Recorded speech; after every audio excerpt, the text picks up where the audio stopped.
नमस्कार, मैं हूं आपके साथ श्रुति चांद और आप देख रहे हैं आरपीएस समाचार। चलिए बढ़ते हैं आज के खास समाचार की तरफ। आम आदमी पार्टी के राष्ट्रीय प्रचारक पहुंचे बालाघाट। एक शाम शहीदों के नाम कार्यक्रम में हुए शामिल। सरकार पर साधा निशाना। बालाघाट जिले के परसवाड़ा विधानसभा में एक शाम शहीदों के नाम कार्यक्रम में शामिल हुए राष्ट्रीय कवि शहनाज हिंदुस्तानी अपनी कविताओं के माध्यम से प्रदेश सरकार पर निशाना साधा। कहा, दिल्ली में हम बेरोजगारी की समस्या खत्म कर देते हैं, मध्य प्रदेश में व्यापम और पटवारी घोटाला हो जाता है, शिक्षा जैसे जरूरत लोगों से कोसों दूर है, भाजपा अच्छी शिक्षा देने वाले को जेल भेज देता है, मध्य प्रदेश में भी दिल्ली और पंजाब जैसे विकास हो, इसलिए आम आदमी पार्टी झाड़ू को चुने।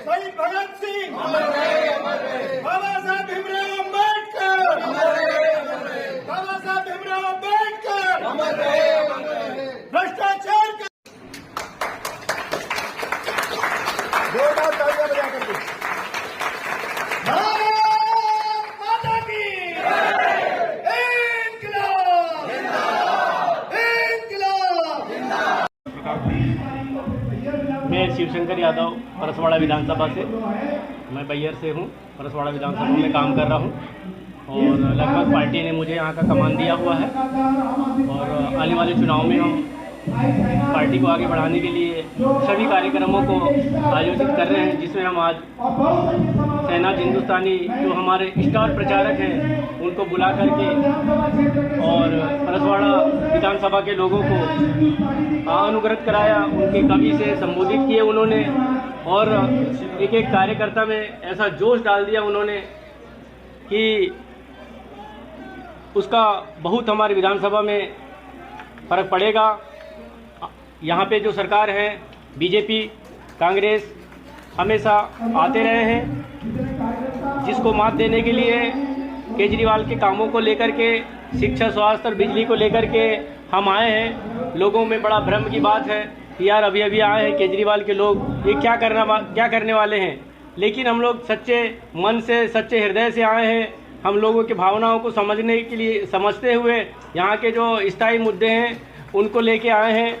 अभी यहाँ पे जब से हम आए हैं 24 घंटे में 48 बार बिजली जाती है, ये बड़ा दुख की बात है। ये सब मुद्दों को उठाएंगे। यहाँ के रेत के खदानों को बड़े माफियाओं को यहाँ के मंत्री द्वारा बेच दिया गया है, उनको सबको छींट करके हम यहाँ के लोगों को देंगे, ऐसा हमारा मानना है। यहाँ के रोजगार को अच्छे से उपलब्ध कराएंगे ताकि यहाँ के लोग पलायन ना कर पाएँ। इन्हीं मुद्दाओं को लेकर के हम चुनाव में उतरेंगे और केजरीवाल के सारे कैंपेन को रख करके चुनाव लड़ेंगे। उनके सारी योजनाओं को लागू करने के लिए बोलेंगे, सारी योजनाओं को लागू करेंगे, ऐसा कह के चुनाव लड़ेंगे। और जनता हमको समझ रही है, हम लोग जीरो पे खड़े हैं, लेकिन जन भागीदारी मिल रही है हमको। गांव-गांव में जा रहे हैं, समितियां बन रही है, एक एक गांव में 100-100 200 लोग जुड़ रहे हैं। ये हमारे लिए बहुत महत्वपूर्ण है। हम समझते थे कि परसवाड़ा विधानसभा में थोड़ा शिक्षित लोग नहीं हैं, परंतु यहाँ के लोग काफ़ी समझदार हैं, गांव-गांव तक संदेश पहुँचा चुके हैं कि अब केजरीवाल आ चुका है।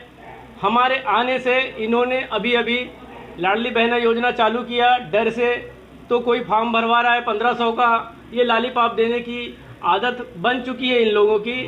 हम तो चैलेंज करते हैं इनके साथ कि अगर ये बगैर पैसा और बगैर प्रलोभन के चुनाव लड़े। आने वाले 2023 को कैसे देखते हैं? आने वाले 2023 में हम सरकार बनाने जा रहे हैं। 170-75 सीट से ऊपर सीट आएगी हमारी और केजरीवाल को सभी लोग लाइक कर रहे हैं। हर आदमी बदलाव चाह रहा है। अभी हमारा बदलाव यात्रा निकलने वाला है गांव-गांव मोहल्ले में। उस बदलाव यात्रा के तहत हम लोग दिखाएंगे कि क्या बदलेगा आपके जीवन में, क्या खुशियां आई आपके जीवन में। आपके बच्चे अगर सीबीएसई कोर्स यहाँ पे आपके गांव के स्कूल में पढ़ेगा तो आपको बाहर भेजने की ज़रूरत नहीं है, अदरवाइज पैसे लगाने की ज़रूरत नहीं है। स्वास्थ्य को लेके अगर आपके हॉस्पिटल परसवाड़ा में एक हाईटेक हॉस्पिटल रहेगा कि हमारे परसवाड़ा एरिया के सारे लोग वहाँ पे आ जाएं, ऐसी व्यवस्था केजरीवाल तत्काल करते हैं। और एक चीज़ और बता दूं मैं आपको, हम लोग रेवड़ी तो बांटते हैं लेकिन सरकार को फ़ायदे में ला के बांटते हैं, ना कि कर्जा लेके। इन्होंने जो अभी 10,000 करोड़ रुपए का कर्जा लेके जो बांटा वो हमारे लिए एक शर्मसार है। हम सब लोगों को कर्जा पे बढ़ाया जा रहा है इस प्रदेश में, जिसका कोई भी आवाज़ नहीं उठा रहा है। मुद्दे क्या रहेंगे आपके? 2023 के मुद्दे यही रहेंगे। इन्होंने जो रेवड़ियाँ बांट रहे हैं वो कर्ज लेके बांट रहे हैं, हम लोग शासन को फ़ायदे में ला के बांट रहे हैं। हम लोग बिजली जो फ्री में दे रहे हैं वो सरकार हमारी फ़ायदे में ला करके बांटती है, ना कि कर्जा लेके। जी, अपना परिचय बताएं आप। मेरा नाम शहनाज हिंदुस्तानी है। मैं दिल्ली सरकार में दिल्ली स्टेट कोर्स कमेटी का मेंबर हूँ। आज आपको परसवाड़ा आना हुआ है केजरीवाल के जन्मदिन पर, क्या करना चाहेंगे? बस आज स्वतंत्रता दिवस का मौका है, हमने सोचा कि एक शाम शहीदों के नाम ये कार्यक्रम भी हो जाएगा और देश के शहीदों को याद भी कर लेंगे। और अरविंद केजरीवाल जी का जन्मदिन है, पूरे देश में हर्षोल्लास के साथ सभी लोग मना रहे हैं, सारे कार्यकर्ता। तो हमने एक बंदोकाज किया और यहाँ जन्मदिन भी मना लिया और पब्लिक में एक मैसेज भी दे दिया कि आम आदमी पार्टी मध्य प्रदेश में आ गई है पूरे दमखम के साथ में और आने वाले में सरकार बना। आप जैसे आम आदमी पार्टी से जुड़े हैं तो किस बात से प्रभावित होकर आप केजरीवाल जी के साथ जुड़े और कैसे जुड़े? आप तो एक कवि हैं। हाँ, मैं कवि हूँ, मंचीय कवि हूँ। हमारे देश के सारे कवि जितने भी सारे साथ रहने वाले हैं, ये मैं आज से नहीं हूँ। अन्ना हजारे जी का जो मूवमेंट था तब से मैं उनके साथ में हूँ और पार्टी का मैं फाउंडर मेंबर हूँ। और उस समय भी रामलीला मैदान और जंतर मंतर पे भी किरण बेदी जी अगर सब थी तो उस समय संचालन में ही किया करता था और उसके बाद कंटिन्यू फिर मैं अरविंद जी के साथ में ही हूँ। रामलीला मैदान में जब आपने अन्ना हजारे जी के साथ में अनशन पर थे जी, तब आपको ऐसा अनुमान था कि आगे आम आदमी पार्टी बनेगी और यहाँ तक पहुँचेगी? नहीं, वहाँ कोई अनुमान नहीं था। हमारा मकसद तो ये था भ्रष्टाचार को दूर करना और लोकपाल बिल विधेयक जो था उसी को लेकर के ही हमको काम करना था। और सरकार तत्कालीन जो सरकार थी वो उसके ऊपर पूरा दबाव बनाया था, लेकिन बाद में आपस में कोर कमेटी बैठी थी उनकी, मैं कोर कमेटी में नहीं था। कोर कमेटी बैठी, कोर कमेटी में तय हुआ था कि ऐसे तो भूखे प्यासे मर जाएंगे, इनके कोई फ़र्क नहीं पड़ने वाला। और उस समय तत्कालीन मंत्री थे मनीष तिवारी, तो उन्होंने कहा था कि केजरीवाल जी ऐसे कानून सड़कों पे नहीं बनते हैं, अगर आपको जाननी है हमारी व्यवस्थाएं तो आइए, पार्टी बनाइए और चांदनी चौक से चुनाव लड़के दिखाइए। तब अरविंद केजरीवाल जी ने कहा था कि चिंता मत करो, चांदनी चौक नहीं पूरी दिल्ली जीत के दिखाएंगे अगर सरकार हमने अगर पार्टी बना ली।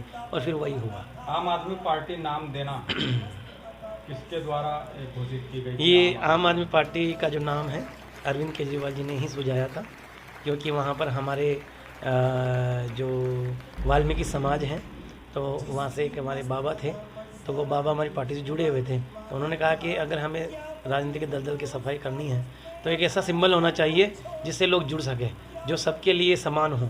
तो फिर हमने वो झाड़ू का सिंबल रखा और आम आदमी के लिए लड़ रहे थे तो हम सोचा कि आम आदमी तो है ही, इसमें बस पार्टी ही तो जोड़ना है, तो आम आदमी पार्टी कर दिया और झाड़ू सिंबल कर दिया ताकि भ्रष्टाचार की सफाई हो सके। मध्य प्रदेश में क्या बदलाव लाएगी आम आदमी पार्टी? मध्य प्रदेश में जैसे दिल्ली और पंजाब में बिजली, पानी, शिक्षा, स्वास्थ्य पे काम किया है, मूलभूत आवश्यकताओं की पूर्ति जनता की करनी है, वो यहाँ भी करेंगे। बेरोजगारी चरम पर है, उसको मिटाएंगे। महिलाओं की सुरक्षा के लिए कानून बनाएंगे और 300 यूनिट बिजली यहाँ पर फ्री की जाएगी। दिल्ली में तो 200 यूनिट बिजली है फ्री, पंजाब में 300 यूनिट बिजली है क्योंकि पंजाब में बिजली बनती है। इसी तरह से मध्य प्रदेश में बिजली बनती है तो यहाँ पे भी 300 यूनिट बिजली फ्री करने का हमने रखा है मैनिफेस्टो में। मैनिफेस्टो अब जारी होगा, जब गारंटी देने केजरीवाल जी आएंगे तो उसमें सारी चीज़ें सामने आ जाएंगी। 2023 को कैसे देखते हैं मध्य प्रदेश में? 2023 में मध्य प्रदेश में आम आदमी पार्टी की सरकार बनने जा रही है, क्योंकि सारी पार्टियों को बारी बारी से सबने देखा है, लेकिन इस बार जनता को एक विकल्प चाहिए और विकल्प के रूप में आम आदमी पार्टी आई है। तो आम आदमी पार्टी इस बार सरकार बनाने के पूरे मूड में और जनता भी मूड में है। आगामी विधानसभा चुनाव में